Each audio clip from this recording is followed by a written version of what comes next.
여러분 안녕하십니까? 1월 24일 금요일 프레스룸 라이브 구경호입니다. 자, 오늘은 먼저 어제 저희가 속보로 전해드렸듯이 내란 우두머리 혐의를 받는 윤석열 대통령에 대한 수사가 공수처에서 검찰로 넘어갔습니다. 이제 당분간은 검찰의 시간입니다. 서울중앙지검에 나가 있는 취재기자 연결해 먼저 이 부분 살펴보도록 하겠습니다. 자, 이시열 기자, 내일부터 엿새간의 설 연휴에 들어가게 되는데 검찰 조사는 정상적으로 진행이 되는 겁니까? 네, 검찰은 어제 공수처로부터 사건을 넘겨받아 본격적으로 윤 대통령 내란 혐의 사건 수사에 착수했습니다. 검찰은 조사 가능한 시간이 많지 않아 이번 설 연휴에도 수사를 이어갈 것이라 밝혔습니다. 우선 검찰은 윤 대통령의 1차 구속기한의 만기가 다가온 만큼 이르면 오늘 구속 연장을 신청할 것으로 보입니다. 또 윤 대통령과의 대면 조사 시도에도 나설 것으로 예상되는데요. 강제 구인을 시도한 공수처와 달리 전직 대통령 조사 때처럼 서울구치소 방문 조사가 유력해 보입니다. 다만 검찰 관계자는 조사 방식이나 일정, 윤 대통령 측과의 연락 여부 등에 대해 확인해드리기 어렵다고 밝혔습니다. 네, 공수처 조사에 응하지 않은 윤 대통령이 친정이라고 할 수 있는 검찰 조사에는 응할 걸로 보입니까? 네, 그럴 가능성이 있습니다. 저희가 취재해본 결과 윤 대통령 측은 검찰이 서울구치소 방문 조사를 할 경우 이에 응할지 검토 중인 것으로 확인됐습니다. 실제로 윤 대통령 측 윤갑근 변호사는 어제 탄핵심판 4차 변론을 끝내고 취재진을 만나 검찰의 수사 태도 등 여러 가지를 고려할 예정이라고 밝히기도 했습니다. 또 검찰의 내란죄 수사가 적법한지도 검토해보고 있다며 공수처를 상대할 때와 달리 신중한 태도를 보였습니다. 윤 대통령 측은 어제 공수처를 상대로 끝까지 위법 수사에 대한 책임을 묻겠다라는 입장문을 발표하며 검찰에도 적법 절차를 준수할 것을 요청했는데요. 만약 검찰이 무리한 수사에 나선다고 판단할 경우 검찰 조사도 거부할 가능성은 남아 있습니다. 지금까지 서울중앙지검 앞에서 MBN 뉴스 이시열입니다.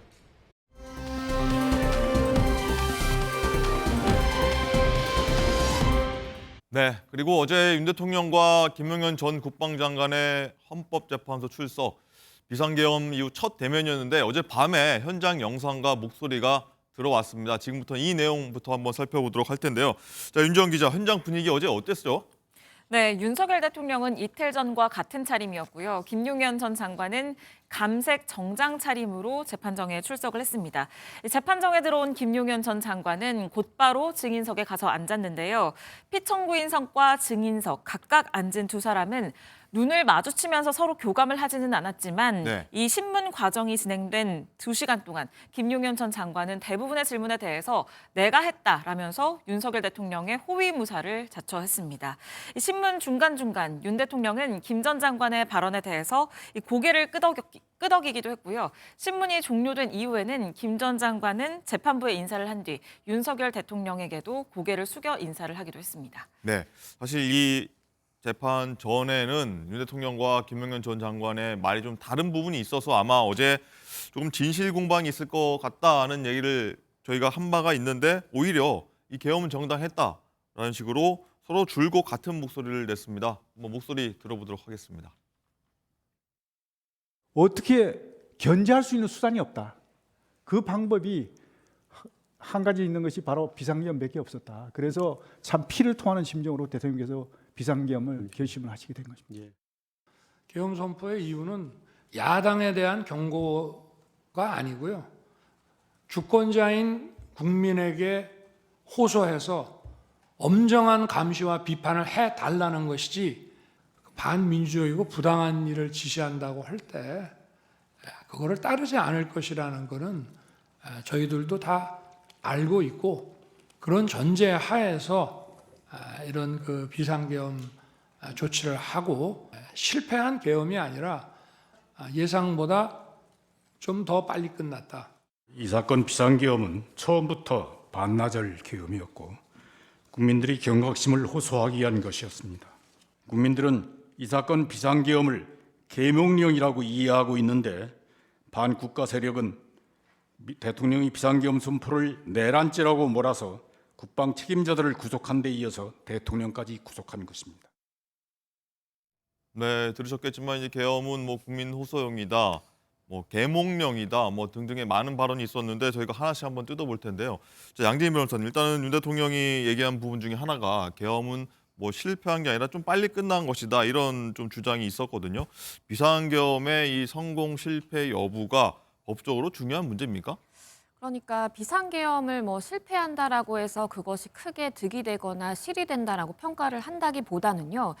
이 논리적인 구조로 따져봤을 때 만약에 실패한 비상계엄이다라고 하려면 사실은 내가 목적하는 바가 이 비상계엄을 뭔가 통해서 이렇게 국회를 무력화한다라든지 어떠한 그런 시도, 지금까지 일련의 지적을 받는 시도들이 내가 진실로 목적을 했었어야 된다라는 그 전제가 되어야 되는 것입니다. 네. 그렇기 때문에 전시 사변 이에 준하는 사태가 있어서 내가 정말로 국가적 위기 상황이라고 판단을 해서 뭔가 국회에 있어서도 일정 정도의 행사력을 행사하고 그리고 더불어서 지금 지시가 됐다라고 하는 여러 가지 것들을 내가 직접 명령을 했다라는 것이 되어야 하는데 그런데 윤석열 대통령 입장에서는 그렇게 내가 정말로 그걸 하려고 했다가 실패한 게 아니라 나는 다만 지금까지 일련에 있었던 그 절차들에 대해서 예견을 하고 있었고 그러니까 어차피 이렇게 빨리 수습되고 얼마 가지 못할 것이라는 것을 알았지만 그럼에도 불구하고 나는 국민들에게 아니면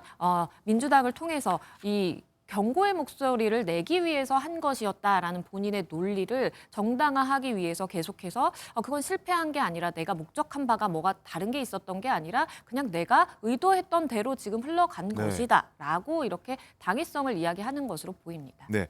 자, 이준 의원님, 그리고 이 윤 대통령과 윤 대통령 측 발언을 좀 보면은 이 어차피 계엄이 하루 이상 갈 거라고 생각 안 했다. 마찬가지 좀 비슷한 맥락의 말이거든요. 어떻게 들었습니까? 네, 처음부터 반나절을 예상했다고 했습니다. 네. 그리고 일단 사실관계를 먼저 대통령이 주장을 하는 것 같아요.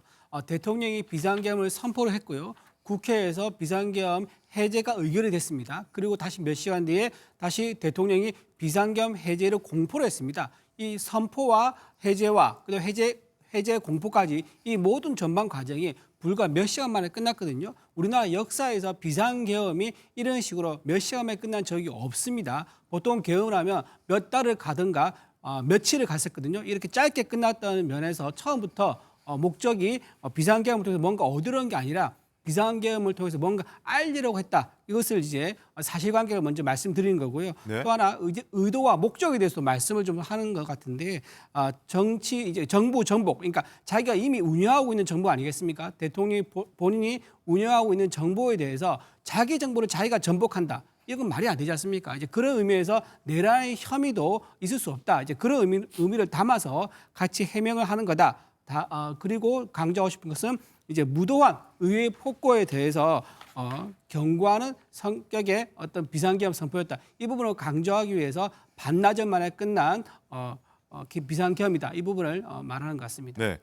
자, 반나절 만에 끝날 거라고 생각을 했다. 또 그리고 군이 부당한 일이면은 따르지 않을 것으로 알고도 있었다라는 부분이 또 좀 이해가 되지 않는 부분이라는 말씀들 여러분이 하시는데 강성필 부대변인 일단은 이 내용도 있습니다. 이 국민들은 이 계엄령이 아니라 계몽령으로 이해하고 있다. 이 부분에 대해서는 좀 논란이 있을 것 같습니다. 그러니까 상당히 오만한 발언인 겁니다. 이 계몽이라는 뜻을 보면 쉽게 말해서 아무것도 모르는 무지한 사람을 많이 알고 있는 사람이 가르쳐 주는 거예요. 그래서 세상에 눈을 뜨게 해주는 거거든요. 우리 국민들이 그런 국민입니까? 아니에요. 지금 현재 윤석열 대통령의 비상계엄 때문에 전 국민의 변호사 자격화가 된 것처럼 국민들의 수준이 상당히 높고 있는데 이것을 무시한 것이 아닌가라고 보여지고요. 아마도 좀 이런 생각은 좀 있는 것 같아요. 최근에 이제 여권의 지지율이 여론조사에 좀 상승을 하다 보니까 이게 윤석열 대통령이 어떤 뜻으로 어떤 마음으로 이 비상계엄을 할 수밖에 없었는가라는 것에서 드디어 국민들이 공감을 하고 있고 본인들에게 지지를 보내주고 있다고 착각을 하고 있는 것 같아요.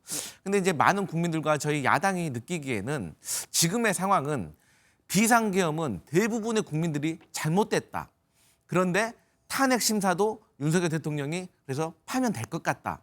그렇게 되면 조기 대선이 열릴 것인데 다만 그러면 다수의 어떤 입법 권력을 가지고 있는 민주당이 행정 권력까지 가지게 됐을 경우에 여기에 대해서 제어 장치가 있는가에 대해서 중도층이 조금 경고를 보내는 것이기 때문에 그런 것 때문에 지금 여권의 지지율이 올라가는 것이지 지금 윤석열 대통령이 비상계엄을 잘했다라고 생각해서 국민의힘이 지금 잘하고 있다라고 해서 지금 지지율이 올라간 것이 아닌데 좀 잘못 해석을 하고 있는 것이 아닌가 이렇게 느껴집니다. 네. 자, 그리고 국회의원하고 주요 인사들 체포 지시 의혹도 굉장히 쟁점 중에 하나였는데 윤정 기자, 여기에 대해서는 굉장히 강하게 좀 부인을 한 상황이죠. 네, 그렇습니다.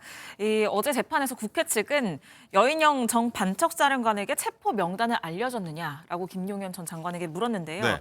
그런데 김 전 장관은 체포 명단이 아니라 이 포고령을 위반한 우려가 있는 대상자들이었다라면서 이들의 동정을 잘 살피라는 것이었다고 반박했습니다. 동정을 그냥 살피라는 거였다. 네, 그렇습니다. 또 국회에서 의원들을 빼내라고 한 게 아니라 국회에서 요원들을 빼내라고 한 것이다. 의원이 아니라 요원이다. 네, 국회의원을 끌어내리라고 한 것은 사실이 아니다라는 주장을 내놓기도 했는데요. 이 모습은 직접 들어보시죠. 요원을 빼내라고 한 것을 김병주 국회의원이 의원들 빼내라는 것을 통과시킨 것이죠. 네, 그렇습니다. 우리 군병력들 요원들하고 국회에 있는 직원들하고 이렇게 지금 밀고 당기고 하면서 굉장히 혼잡한 상황이 있어가지고 야 이거 잘못하다가 알겠습니다. 압사 사고가 나겠다. 네. 일단 빼라. 예, 그래야만 알겠습니다. 이게 충격이 완화될 수 있지 않냐. 알겠습니다. 그 얘기입니다. 엄정하고 권위 있는 법정에서 가장 저열한 광대극을 연출했다고 저는 생각합니다. 바이든 날리면의 2탄입니까? 네. 다만 이 검찰은 김용현 전 장관의 공소장에 윤석열 대통령이 계엄군 지휘관들에게 전화를 해서 총을 쏴서라도 문을 부수고 들어가서 끌어내라라고 지시했다는 점을 적시했습니다. 네. 이 부분을 두고 이 민주당은 김용현 전 장관의 진술이 특히 이 의원이 아니라 요원이었다라는 주장이 또 바이든 날리면식의 전술이냐라면서 국민의 눈과 귀를 기만하려는 시도로 중단하라라고 비판했습니다. 그렇군요. 의원이 아니라 요원이었다라고 얘기했는데 조금 전에 제가 들어오기 전에 봤는데 SNS에 박지원 의원이 박지원 요원입니다라고 했던 게 무슨 말인가 했더니 이 얘기를 한 것 같은데 강선필 대변인 이게 의원이 아니라 요원이었다라고 하는 부분은 어떻게 해석해야 됩니까? 그러니까 이제 하도 어이가 없으니까 재판관이 그러면 끌어내는 것을 왜 끌어낼 건데 왜 그 군병력을 투입했습니까? 이제 이렇게 물어봅니다. 그러니까 또 이 국회 안의 질서를 유지하기 위해서라고 해요. 그러니까 재판관이 또 물어봐요. 그렇게 따진다고 하면 출입문에다가만 배치하면 되지 왜 창문 깨고 들어갔습니까? 그러니까 대답을 못 하는 거예요. 그러니까 한간에 얼마나 이것을 희화하는 말들이 도냐면 EJ가 아니라 요요제이다.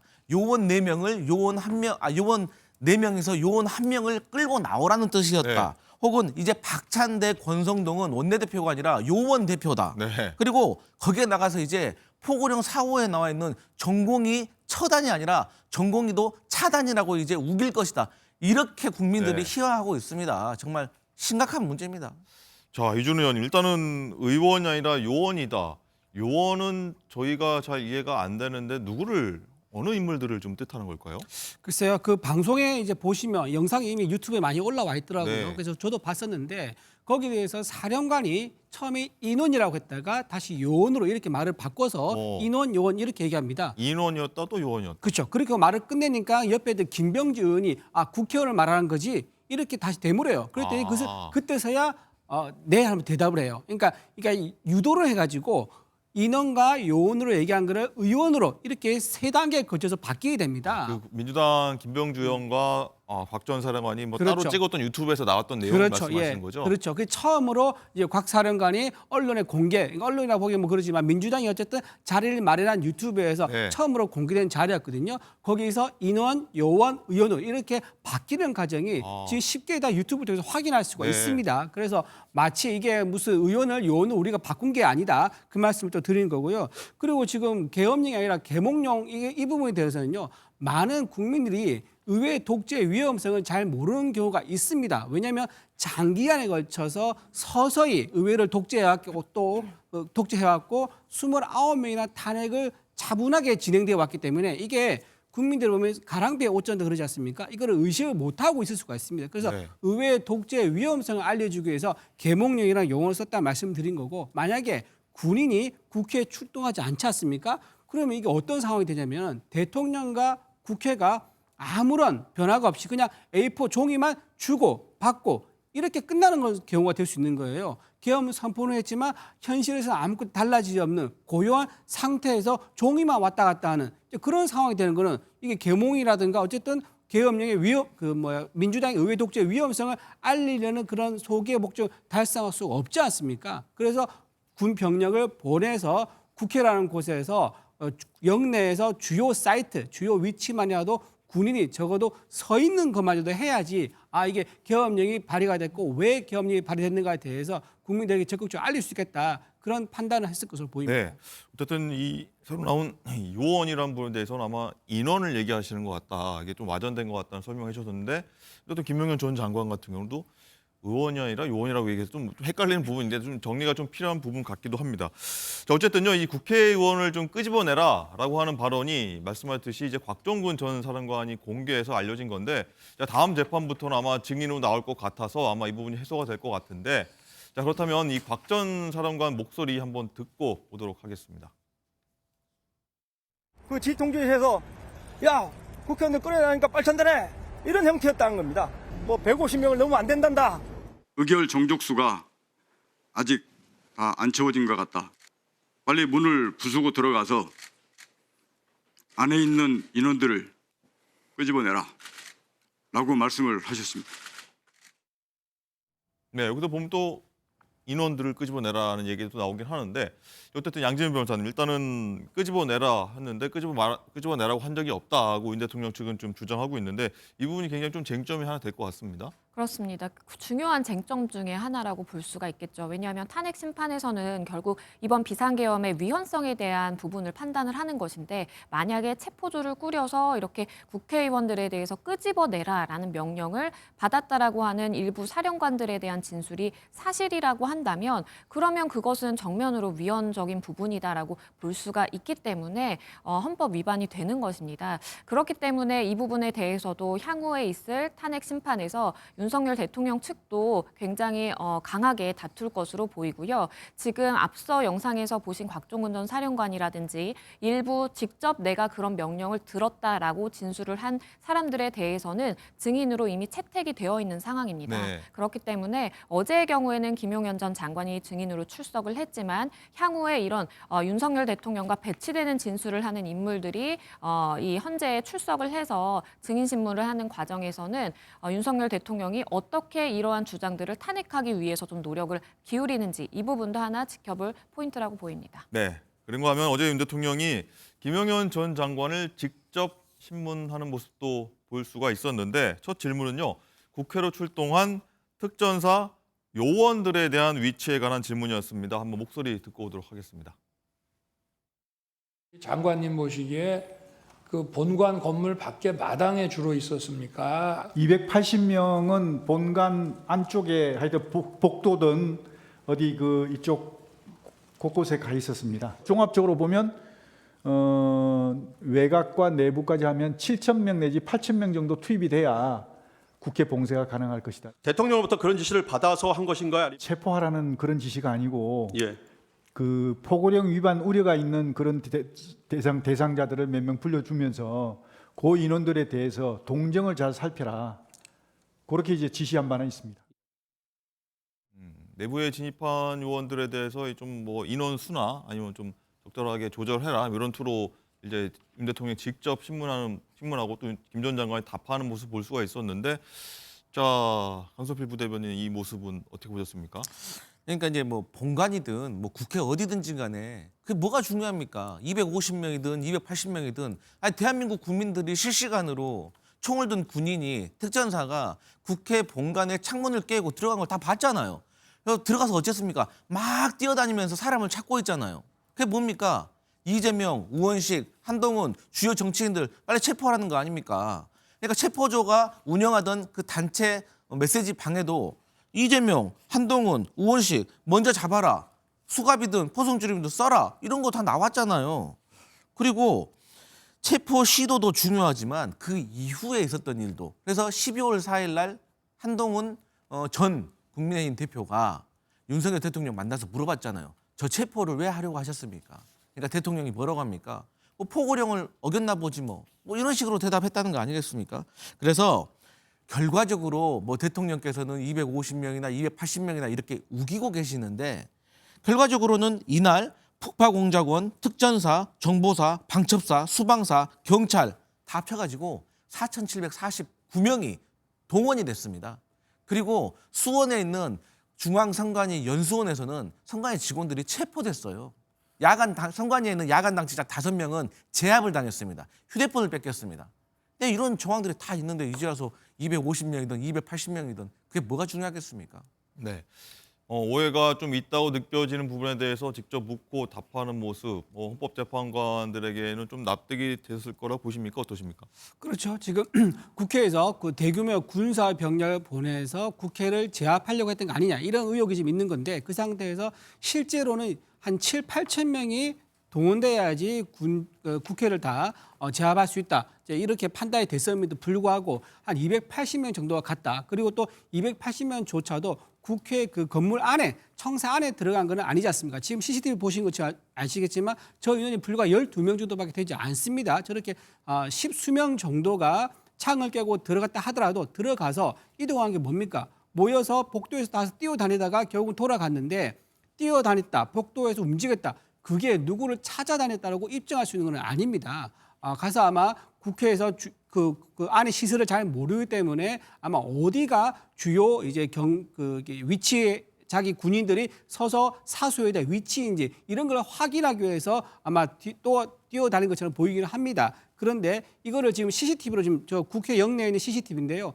저런 CCTV를 통해서 확인한다 그러면은 얼마나 실현을 목적으로 그러니까 즉 국회의원들 끌어낸다거나 또는 국회를 통제한다거나 전체를 제압하려는 그런 목적으로 군이 들어왔는지를 금방 판단할 수 있을 것 같습니다. 그래서 실제로는 7, 8천 명의 10%도 되지 않는 그런 소수 병력만 보낸 거는 국회에 대한 계엄을 통해서 민주당의 의회 독재, 의회 폭거에 대한 경고용이었다. 그렇게 오히려 입증이 될 수 있는 용도로 쓰일 수도 있다 이래 봅니다. 네, 그리고 윤 대통령은 또 포고령 작성 경위에 대해서도 직접 김 전 장관에게 물어봤는데 이 포고령 작성 자체가 형식적이었다 이런 주장을 폈습니다. 목소리 들어보겠습니다.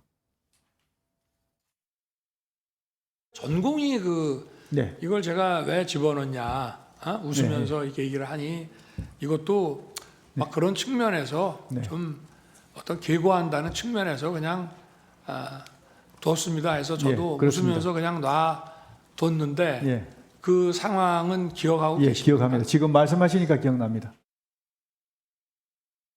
포고령은 증인이 관사에서 직접 워드로 작성한 것이 맞죠? 그렇습니다.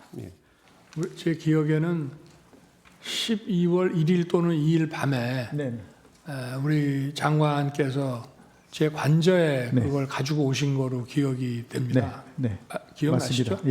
포고령에 뭐 사실은 법적으로 검토해서 손댈 거는 많지만 어차피 이 계엄이라는 게 길어야 하루 이상 유지되기도 어렵고 어떤 상징적이라는 측면에서 뭐 그냥 놔둡시다라고 말씀을 드리고 그냥 놔뒀는데 뭐 기억이 혹시 나십니까? 예, 제가 이제 느낀 것은 대통령께서 평상시보다 이렇게 좀 꼼꼼하게 안 보시는 것을 제가 느끼면서 평상시 이제 대통령 업무를 하시는 스타일이 항상 법전을 먼저 찾으시거든요. 조금 이상하다 그러면 법전부터 먼저 이렇게 가까이 해서 좀 찾아보고 이렇게 하시는데 분명히 저는 그렇게 생각했는데 안 찾으시더라고요. 네, 쭉 들으셨는데요. 자, 양재민 변호사님 일단은 굉장히 서로 구체적인 대화를 나눠서 맞습니다라고 동의를 하는 부분도 나오고 또 한편으로 해석하기에는 입을 맞춰가는 과정이 아니냐라고 또 해석할 수도 있는 부분도 있기도 하고요. 재판관들은 어떻게 받아들일 걸로 보이십니까?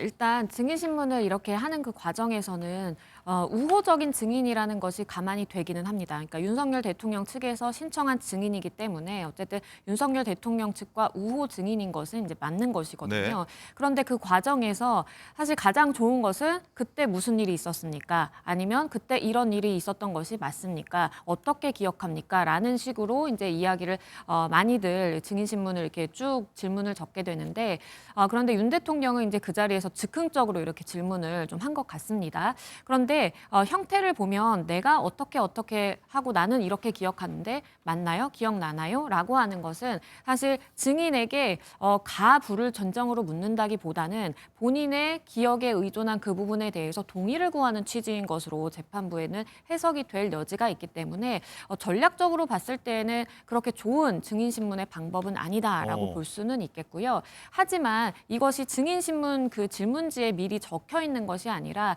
윤석열 대통령이 즉흥적으로 그때 궁금한 것에 대해서 물어본다라는 것을 감안하면 좀 즉흥적으로 나온 부분이 가만히 되어야 될 것 같다라는 생각도 듭니다. 그리고 당시에 이 증인신문을 하는 과정에서 김용현 전 장관이 일단 본인의 기억나는 대로 다 이제 진술을 하기는 했지만 사실 반대 신문을 좀 주저하는 그러한 모습도 있었거든요. 이 역시도 증인신문이라는 것은 어떻게 대답하는지 그 답만 보는 것이 아니라 전반적인 그 과정 그리고 증인의 반응이라든지 네. 물어보는 그 변호인 측이란 당사자들의 반응까지 종합적으로 고려가 되는 것이기 때문에 만약에 반대 신문에 주저한다라든지 응하지 않는다라든지 이것은 본인에게 굉장히 불리하게 해석될 여지도 있습니다. 네.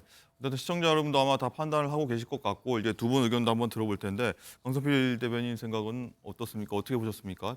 굉장히 포고령이 중요한 대목입니다. 그 김용현 전 장관이 이 헌법재판소 나와서도 그런 말을 합니다.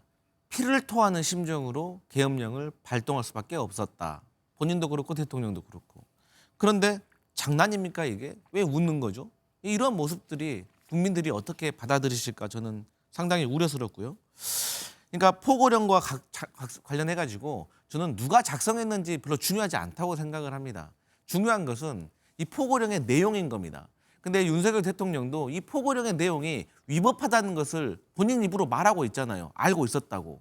그런데 이 잘못되고 위법성이 있는 이 포고령을 본인이 검토를 하고 승인을 하고 지시를 한 겁니다. 그게 끝인 겁니다. 그 과정 속에서 있었던 어떤 일들은 지엽적인 겁니다.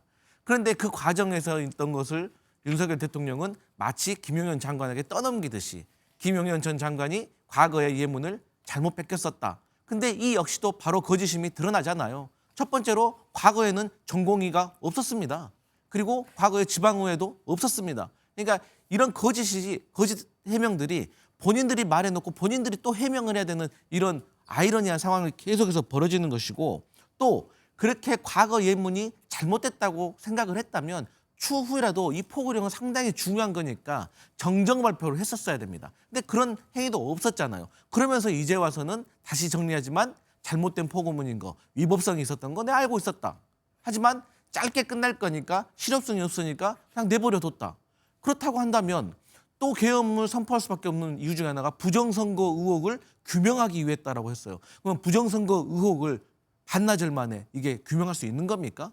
그리고 또 김용현 전 장관은 계엄이 2, 3일 갈 거라고 생각을 했다. 그러니까 계속해서 증언하는 과정에서 본인들 말에 대해서 본인들이 탄핵을 하고 본인들이 거짓 해명을 하고 있다는 것을 계속 드러나고 있는 상황입니다. 네, 이준우 의원님 일단은 대통령이 평상시 보고하면은 법정부터 이렇게 보면서 문제 없나 하나씩 꼼꼼하게 따져봤다고 하는데 이번에는 뭐 야당이 그냥 좀 경고성이기 때문에 그냥 집행 가능성이 없기 때문에 그냥 가볍게 넘겼다. 이런 취지들 같습니다. 보니까. 그렇죠. 평소 같으면 이제 법정을 보면서 꼼꼼하게 체크를 하는데 그러지 않고 경고이기 때문에 그렇게 꼼꼼히 볼 이유가 딱히 없었다. 이제 그런 걸 또 보여주는 반증하는 어떤 정황이 될 수 있죠.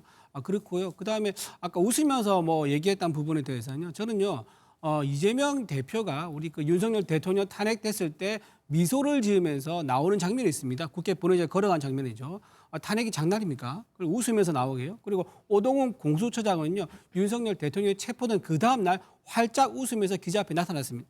그 대통령 체포가 장난이 아니지 않습니까? 그렇게 웃으면서 보여주는 행동에 대해서 이렇게 지적하는 것은 서로 내로남불이기 때문에 자제하는 것이 맞겠다라고 좀 말씀을 드리고요. 또 하나 지금 현재 저 자리는요. 검찰이나 경찰의 조소와 혐의를 바탕으로 다투는 자리입니다. 검찰과 경찰의 주장을 가지고 재판관이 판단할 수 없는 거죠. 한쪽 얘기만 들으면 이거 법은 왜곡되는 거니까요. 따라서 저 자리에서는 직접주의, 공판주의 원칙에 따라서요. 양측의 의견을 다 듣는 겁니다. 그래서 사실관계는 따지는 자리이기 때문에 저렇게 묻고 답하면서 사실관계가 무엇인지, 실체가 무엇인지 검찰 조사나 경찰 조사에서 무엇이 잘못되었는지를 드러내는 확인하는 자리이기 때문에 저 자체가 전혀 문제가 되는 건 아닙니다. 아마 재판관과 국민들 다 판단을 할 겁니다. 양쪽 얘기를 들으면서요. 그리고 또 하나, 이재명 대표가 위증교사할 때 어떻게 했습니까? 위증교사할 때 전화를 하고 나서 며칠 뒤 바로 변호사를 통해 가지고 위증교사를 어떻게 하면 된다면서 참고 자료를 보여주지 않습니까? 그런 거야말로 정말 말맞추기죠. 그런데 이렇게 현장에서 공판 과정에서 서로 다른 기억이라든가 다른 사실과 다른 것을 따지는 묻고 답하는 그런 행위에 대해서 말맞추기라는 거는 굉장히 좀 적절한 지식이 아니다 이렇게 말씀드립니다. 네, 또 다른 쟁점 한번 볼 텐데 이 내란죄 입증의 다른 핵심 물증으로 지목된 게 당시 최상목 기재부 장관이 받았다는 이 비상입법기구 관련 예산 쪽지인데 여기에 대해서도 이들이 좀 오간 부분이 있습니다. 한번 들어보도록 하겠습니다. 증인이 국민의 당일 경제부총리 최상목에게 꼭 쪽지를 건넨 사실이 있습니까? 예, 있습니다. 그런데 제가 직접 건네지 못하고 예. 최상목 그 재경부 장관이 좀 늦게 왔습니다. 예. 그래서 제가 직접 만나지 못해서 실무자를 통해서 전했습니다. 예.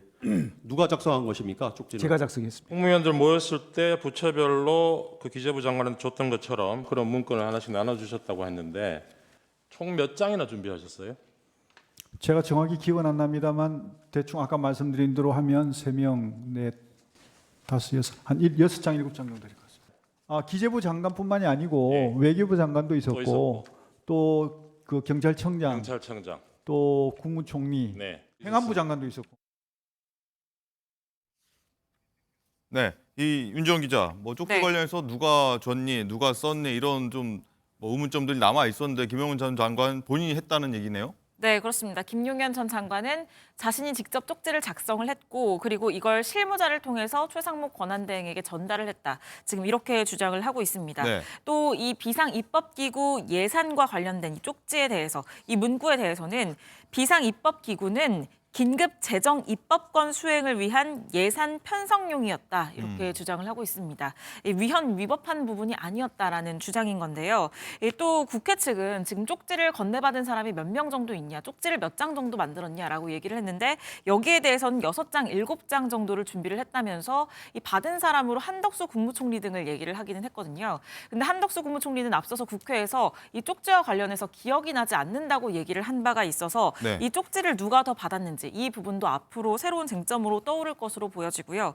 또 조태열 외교장관은 국회에서 이 대통령으로부터 쪽지를 받았다, 직접 받았다라고 얘기를 했는데 네. 여기에 대해서는 김용현 전 장관은 본인이 직접 줄 수가 없는 상황이라서 대통령을 통해서 전달했다 이렇게 설명을 했습니다. 뭐 어느 정도 좀 전후 사정들이 좀 이해가 되는 반면 또 의문이 남는 부분도 점점 생기는 것 같기도 한데 자 이준우 의원님 일단은 김 전 장관이 쪽지에 대해서는 이 국회를 무력화한 게 아니라 뭐 아이디어 차원에서 적은 거다 이렇게 해명하고 있네요. 네, 그렇게 볼 수 있죠. 실제로 지금 야당에서 지금 굉장히 많은 예산 삭감이 있었지 않습니까? 탄핵을 하면서 인원을 뺐었고 국무위원들을 일을 못하게 했었고요. 예산을 삭감하면서 정부가 일을 못하게 일할 돈이 없게 만들었었습니다. 그래서 4조 원이 넘는 예산을 삭감했는데 그중에 하나가 대통령 관련된 예산도 있었었고요. 검찰과 경찰 관련된 예산 그리고 대통령이 추진하는 핵심 공약 관련된 예산도 있었습니다. 원전 관련된 예산이죠. 그런 예산을 다 삭감하니까 이렇게 비상계엄을 통해서라도 만약에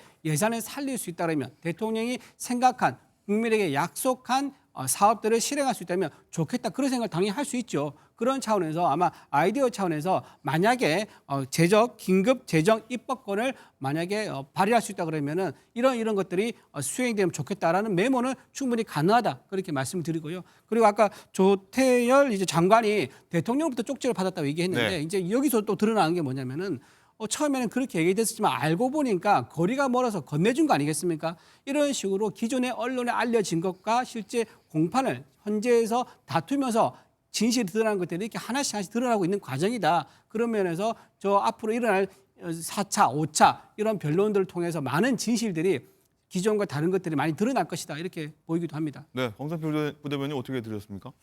일단 이 쪽지가 아니라는 것부터 정의를 좀 바로잡아야 될 것 같아요. 쪽지가 아니다. 아니, 쪽지라는 거는 우리가 급할 때 수기로 메모해가지고 주는 걸 쪽지라고 하지 저렇게 A4지에다 제대로 워딩 쳐가지고 출력한 걸 누가 쪽지라고 합니까? 저것은 저 문건에 대한 가치를 조금 떨어뜨리기 위한 그냥 수작이고요. 제가 뭐라고 봤을 불러야 때는 될까요? 네, 저것은 최상목 문건입니다. 문건이다. 네, 문건입니다. 그러니까 쪽지가 8페이지나 됩니까? 이거 말도 안 되는 거잖아요. 그리고 그러니까 재판에서 서로 간에 질문을 해봐야 한다는 것이 김용현 전 장관도 저렇게 질문을 주고받는 사이에서 또 다른 또 사실을 말해버린 거예요. 대통령의 지시를 받아가지고 지침을 받아가지고 관계 부처에게 협조를 구한 거예요. 그게 어디냐? 행안부, 국무총리, 경찰청장, 기재부, 뭐 외교부 이렇게 있던 거예요. 그러니까 여기에서 외교부 장관과 기재부 장관은 쪽지를 받았다라고 문건을 받았다고 얘기를 하고 있지만 지금 경찰청장, 국무총리 그리고 행안부 장관은 이걸 숨긴 거예요. 그런데 행안부 장관 같은 경우는 최근에도 언론사에 대해서는 단전 단수를 지시했다는 정황이 드러났지 않습니까? 그러니까 이러한 문건을 통해서 단전 단수 임무 분담을 했을 수가 있는 것이고 저 어제 있었던 것 중에서 국가비상입법기구와 국가재정입법권에 대해서 지금 거짓 해명을 하고 있는 겁니다. 아니 글자 자체가 다른데 이거 구분 못합니까? 그리고 비상입법기구는 그야말로 5공화국 때 있었던 국가입법보위부하고 비슷한 성격인 거예요. 그러니까 윤석열 대통령은 비상계엄을 통해서 이런 입법기구를 따로 설치해가지고 3권을 다 가지려고 했던 것으로 의심할 수밖에 없는 것이고 여기에 대해서 지원금, 보조금, 인건비가 부당하게 지출되는 것을 색출하려고 했다고 김용현 장관이 어제 말했거든요. 그거는요 기재부가 하는 일이 아니라 헌법에 명시되어 있는 국회 예산심사권입니다. 그러니까 이것도 사실이라면 불법을 본인들이 말하고 있는 거예요. 그 쪽지에 잠깐 보충 설명을 네. 드리면요. 쪽지 저 의미가 무슨 문건의 가치를 낮추자 그런 의미가 아니고요. 국회에서 예산 심사할 때 쪽지 예산이 있습니다. 그런 말 있죠. 그렇죠. 더 아시겠죠. 국회에서 보면 그게 무슨 의미냐. 정식으로 논의된 안건으로 합의가 안 된 거, 중간에 들어오는 거, 예정이 없던 거 이런 거를 쪽지라는 단어를 붙여가지고 얘기하거든요. 그러니까 조그만 종이에 써서 뭐 손으로 쓴 거다 이 의미가 아니라 원래 안건이 없던 게 예정이 없던 게 들어와서 나누는 이런 내용들 이런 걸 쪽지 문건이라 하는 거지. 이렇게 그 뭐 조그만 종이에 손으로 쓴 거 이거 쪽지라고 얘기한 거 아니다 그 말씀드립니다. 네. 쪽지냐 문건이냐 이런 두 분 간의 작은 공방도 있었고요. 자 그런가 하면요. 이 김용현 전 장관 측에서는 윤 대통령 측의 신문만 받겠다. 국회 측의 신문을 받지 않겠다. 이렇게 얘기를 해서 뭐 좀 번복이 조그만 소동도 있었습니다. 어떤 내용인지 한번 듣고 오도록 하겠습니다. 재판장님 건의사항이 있습니다. 네, 지금 제가 개인적으로 형사 재판을 진행 중에 있습니다. 네, 반론 질문을 임하게 되면 네, 사실이 왜곡될 가능성이 매우 높습니다. 네. 따라서 전 정인 신문을 거부하고 싶습니다. 그럴 경우에 일반적으로 판사들은 그 정인의 신빙성에 대해서 네. 낮게 평가합니다. 그건 알아서 하십시오. 제가 뭐 정인을 강요할 권한은 없죠. 네, 양지인 변호사님 일단은 한쪽에만 제가 증언을 하려고 한다. 김용현 장관 전 장관이 얘기를 했는데 이렇게도 가능한 건지 그리고 또 문영배 주심이 그러면은 좀 신빙성이 낮아질 수 있다. 알아서 판단하라고 했습니다. 어떻게 보셨습니까? 그러니까 원칙적으로 증인은 진술 거부권을 가지고 있는 것은 맞습니다. 네. 그래서 법적으로 내가 반대 신문에 응하지 않겠다라고 하는 것이 뭐 법적으로 문제가 된다라거나 그런 건 아닙니다. 그러니까 저런 방식으로 나는 주신문만 응하고 반대 신문에는 전체적으로 진술 거부권 행사하겠다라고 하는 것도 가능하고요. 아니면 내가 반대 신문에 응하다가 개별 그 질문들에 대해서 이 질문에 대해서는 난 진술 거부권 행사하겠다라고 하는 것도 가능합니다. 그런데 그렇게 진술 거부권을 행사했을 때 거기에 따라오는 그러한 효과라고 하는 것은 재판관들이 보기에는 굉장히 진술의 신빙성을 낮다라고 판단을 할 수밖에 없는 측면이 있는 것이고요. 그 또한 본인이 부담하겠다라고 한다면 진술 거부권을 행사하게 되는 것입니다. 그런데 재판관들이 이제 조금 논의를 했던 부분은 잠시 휴정을 하고 논의를 하기도 했는데요. 왜냐하면 진술 거부권을 증인에게 부여하고 있지만 반대 신문권도 역시 이 국회 소추단의 신문권의 보장이라는 차원에서 이루어져야 되는 측면도 있는 것이거든요. 그렇기 때문에 이제 문 대행이 정리를 한 것은 증인의 반대 신문권에 응하지 않을 그러한 진술 거부권도 있지만 신문권을 우리가 보장해야 되기 때문에 일단 신문에 시작을 하고 거기에 개별적으로 응하지 말아라라는 이야기도 했는데요. 결국에는 윤 대통령이 윤 대통령 측에서 반대 신문권에 응하는 것이 좀 어떤가라는 이제 이야기를 하다 보니까 결국에는 입장을 바꿔서 이렇게 모든 질문에 대답을 하는 모습을 보이긴 했습니다. 네, 그러니까 뭐 계속 쭉 쟁점들 얘기를 들어봤는데 뭐 작은 뭐 제지 뭐 뭐 해프닝 이런 것들도 좀 있었습니다. 어떤 것들이 있는지 한번 보도록 하겠습니다. 잠깐만요. 저기 동석하신 분은 그렇게까지 하는 거는 동석의 범위를 다른 사람이 보기에는 정언을 코치하는 거로 보이잖아요. 오늘 포기하고 지금 지원하고 있는데 계속 말씀 안 하는 거는 옳지 않습니다. 하여튼 정언한테 그렇게 제 허가 없이 말을 하지 마십시오. 실제로 수사기관에서도 이루어지지 않는 조사 절차에 대해서 지금 이 법정에서는 그러한 변호인의 노력까지도 보장하지 않으신다는 말씀이 되거든요. 저희는 부당하다고 생각합니다.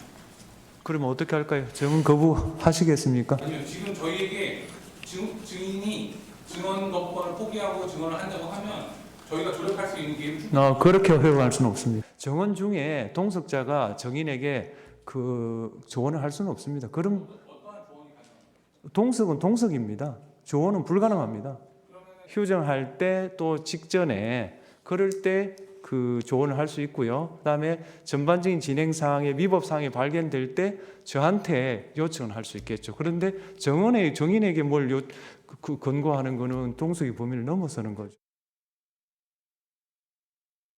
네, 양지은 변호사님 일단은 증언을 옆에서 변호인이 도와주려고 하니까 그렇게 하지 마라라고 했던 부분인데 보통 재판에서 통용되는 일입니까? 그러니까 보통의 재판 같은 경우에는 잠시 재판장의 허락을 구하고 뭐 시간을 요청한다라든지 이런 네. 것도 가능하고 이 수사기관에서도 이렇게 배석을 하기는 하는데 그러니까 입회를 합니다. 그런데 옆에서 이제 있다고 하더라도 이렇게 계속해서 상의를 하면서 답변을 정리하는 것은 허용이 되지 않습니다. 아하. 그러니까 입회는 입회일 뿐인 것이고 적절하게 수사관이라든지 검사에게 이제 개입을 해서 의견 개진을 하는 것이거든요. 근데 보시는 것처럼 이렇게 이야기를 뭔가 답변을 하기 전에 소고소고 귓속말을 한 다음에 정리해서 이야기한다라든지 이런 것은 조금 과도하다라는 측면이 인정될 여지가 있는 것이고요. 다만 문 대행이 이야기를 한 것처럼 뭐 휴정이라든지 아니면 뭐 직전의 시간에 얼마든지 논의를 통해서 해결할 수 있기 때문에 그렇게 좀 해결을 돼야 되는 부분이라고 보입니다. 네. 자, 마지막으로는요. 어제 이진숙 방통위원장 탄핵이 기각되면서 윤 대통령